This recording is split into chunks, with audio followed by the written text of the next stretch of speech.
সুপ্রিয় শিক্ষার্থীরা, তোমরা এই প্রশ্নটা ভালোভাবে দেখে নাও। এই প্রশ্নটি Ispahani cantonment public school and কলেজে এসেছে। এখন এই প্রশ্নটি হুবহু তোমার স্কুলে আসতে পারে, আবার নাও আসতে পারে। আবার 50 থেকে 60% কিংবা 70-80 অথবা 90%ও কমন পড়তে পারে। আমরা প্রতিদিন এরকম প্রশ্নগুলো দেখব, এর ফলে তোমাদের পরীক্ষায়ও কমন পড়বে।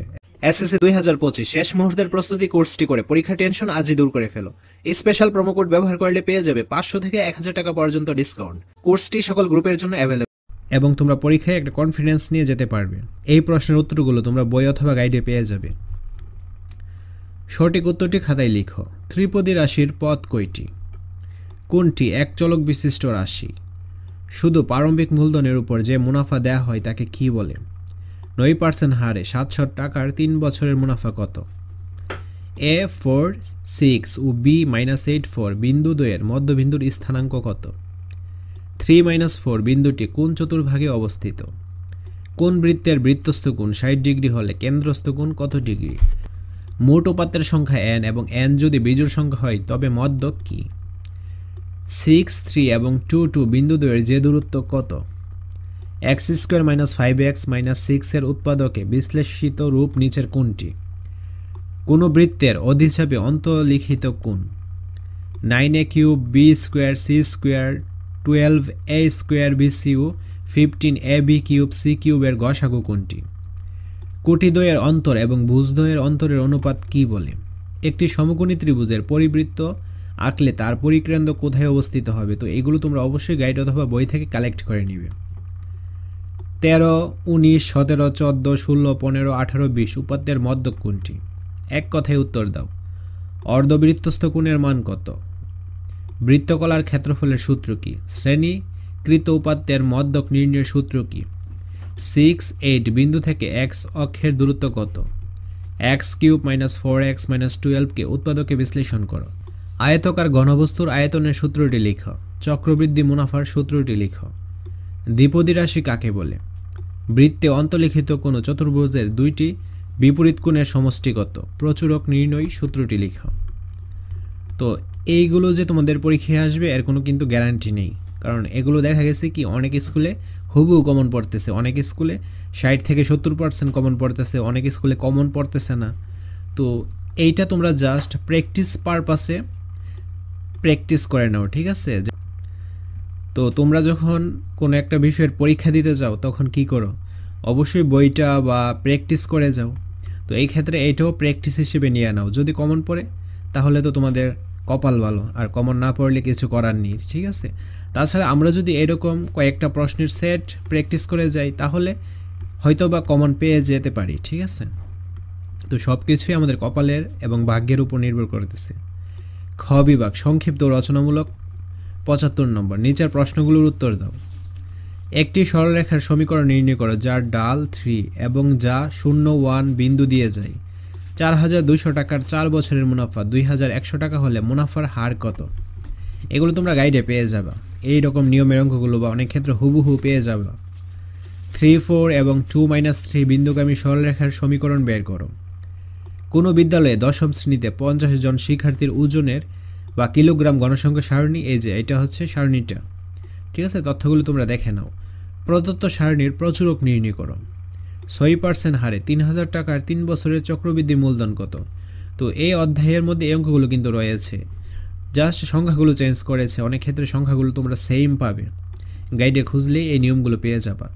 A3-3 ও B4-2 বিন্দুগামী সরলরেখার সমীকরণ নির্ণয় করো। যারা পড়ালেখা করেছো তাদের জন্য এই প্রশ্নটা কিন্তু অনেক ইজি, তারা প্রশ্নটা দেখলেই বুঝবে যে প্রশ্নটা কতটা ইজি আসছে। তোমাদের স্কুলেও এরকম টাইপের প্রশ্ন আসবে, ঠিক আছে? ইজি টাইপের প্রশ্ন আসবে, কোনো কঠিন প্রশ্ন আসবে না কিন্তু। শূন্য কেন্দ্র বিশিষ্ট এবিসি বৃত্তে এবি ব্যাস যদি ভিউ = 4 সেন্টিমিটার হয় তবে এসি = কত? x³ + 3x² + 3x + 9 কে উৎপাদকে বিশ্লেষণ করো। A1 - 1 B2 2 এবং C4T বিন্দু তিনটি সমরেখ হলে টি এর মান কত? একটি সাইকেল 5000 টাকা ক্রয় করে 12% লাভে বিক্রি করলে মোট কত টাকা লাভ হবে? x³ + y³ এর ঘন নির্ণয় করো। একটি বৃত্তকলার কেন্দ্রে 75 ডিগ্রি কোণ উৎপন্ন করে বৃত্তের ব্যাসার্ধ 14 সেন্টিমিটার হলে বৃত্তচাপের দৈর্ঘ্য নির্ণয় করো। তারপর দেখো এখানে উপাত্ত রয়েছে। তারপর বলছে প্রদত্ত সারণী ক্রমযুক্ত গণসংখ্যার সারণী নির্ণয় করো। রচনামূলক প্রশ্ন, দৃশ্যপট নির্ভর। 10টি থেকে 60টি প্রশ্নের উত্তর দিতে হবে। a to the power 4 minus 7 2 9 a square minus 3a minus 10 a square plus 6a plus 8 a4 minus 5a square minus 40a square। 4টি বীজগাণিতিক রাশি। প্রথম রাশিকে উৎপাদকে বিশ্লেষণ করো। দ্বিতীয়, তৃতীয় ও চতুর্থ রাশি লসাগু নির্ণয় করো। একটি চকোলেট তৈরির ফ্যাক্টরিতে 2 ফুট এবং 3 ফুট দৈর্ঘ্য বিশিষ্ট 2টি ঘনক আকৃতির কন্টেইনারে পূর্ণ করে চকলেটের কাঁচামাল রাখা আছে। কোনো কাঁচামাল নষ্ট না হলে 2টি কন্টেইনারের কাঁচামালকে একত্র করে 1 ইঞ্চি ইন্টু 1 ইঞ্চি ইন্টু 2 ইঞ্চি আকারের কতগুলো চকলেট তৈরি করা যাবে? কোনো কাঁচামাল নষ্ট না হলে 2টি কন্টেইনারের কাঁচামাল একত্র করে 5 ইঞ্চি ইন্টু 7 ইঞ্চি ইন্টু 1 ইঞ্চি আকারের কতগুলো চকলেট তৈরি করা যাবে? তারপর 5 ইঞ্চি ইন্টু 7 ইঞ্চি ইন্টু 1 ইঞ্চি আকারের 1440টি চকলেট বার তৈরি হলে কী পরিমাণ কাঁচামাল নষ্ট হয়েছে? তো এই নিয়মের অঙ্কটা কিন্তু তোমাদের মেইন বইয়ে রয়েছে, অথবা গাইডে এই নিয়মের অঙ্কগুলো খুঁজলে পেয়ে যাবা। আর এই রকম সেম অঙ্কটাও পেয়ে যেতে পারো। উদ্দীপকে 10% মুনাফা হারে 3 লক্ষ টাকা কত বছরের মুনাফা আসলে দ্বিগুণ হবে?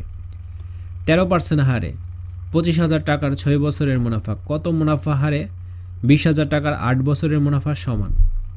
উদ্দীপকে 1 হতে সময় নির্ণয় করো। উদ্দীপক 2 হতে হার নির্ণয় করো। আহসান এবং তাহসিনা উভয়ই 11% মুনাফা হারে 5 বছরের জন্য 20,000 টাকা করে ব্যাংকে জমা রাখলো। 6 মাস অন্তর চক্রবৃদ্ধি মুনাফা আহসানের 5 বছর পরে কত টাকা মূলধন হবে? 4 মাস অন্তর চক্রবৃদ্ধি মুনাফা তাহসিনের 5 বছর পরে কত টাকা মূলধন হবে? A 2 B 10 C 11 9 এবং D 3 10 একটি চতুর্ভুজের 4টি বিন্দু। এ উভয় বিন্দুগামী সরলরেখার সমীকরণ নির্ণয় করো। ABCD চতুর্ভুজের প্রকৃতি নির্ণয় করো। A 2 B 10 C 11 9 এবং D 3 10 একই সমতলে অবস্থিত 4টি বিন্দু। ABC বিন্দুগুলো সমরেখ কিনা যাচাই করো। উদ্দীপকের বিন্দুগুলো দ্বারা গঠিত চতুর্ভুজটি কী ধরনের ক্ষেত্র তৈরি করেছে? তোমার উত্তরের সপক্ষে যুক্তি দাও।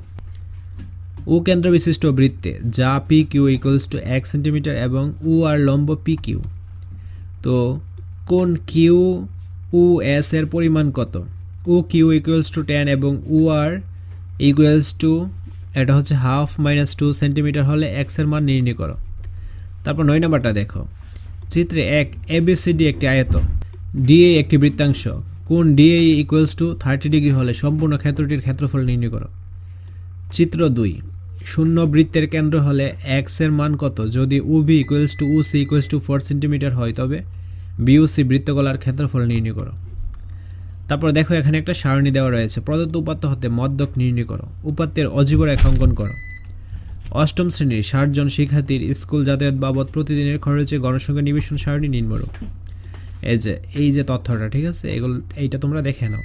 প্রদত্ত উপাত্ত হতে সংক্ষিপ্ত পদ্ধতিতে গড় নির্ণয় করো। প্রদত্ত উপাত্তের গণসংখ্যা বহুভুজ অঙ্কন করো। তো আমি তোমাদের সম্পূর্ণ প্রশ্নটাই দেখাই দিছি। এই প্রশ্নটা Ispahani cantonment public school and কলেজে এসেছে। তো তোমাদের স্কুলে এই প্রশ্নটা হুবহু আসতে পারে, আবার নাও আসতে পারে, আবার কিছুটা কমন পড়তে পারে। অনেক ক্ষেত্রে 60 থেকে 70% কিংবা 90%ও কমন পড়তে পারে। ঠিক আছে, তোমরা জাস্ট এটা প্র্যাকটিস পারপাসে সলভ করে নিও। তো সবার আগে ভিডিওগুলো পাওয়ার জন্য অবশ্যই চ্যানেলটি সাবস্ক্রাইব করে অল নোটিফিকেশন অন করে রাখতে হবে, যেন ভিডিও ছাড়া মাত্রই সবার আগে পৌঁছে যায়। ধন্যবাদ সবাই।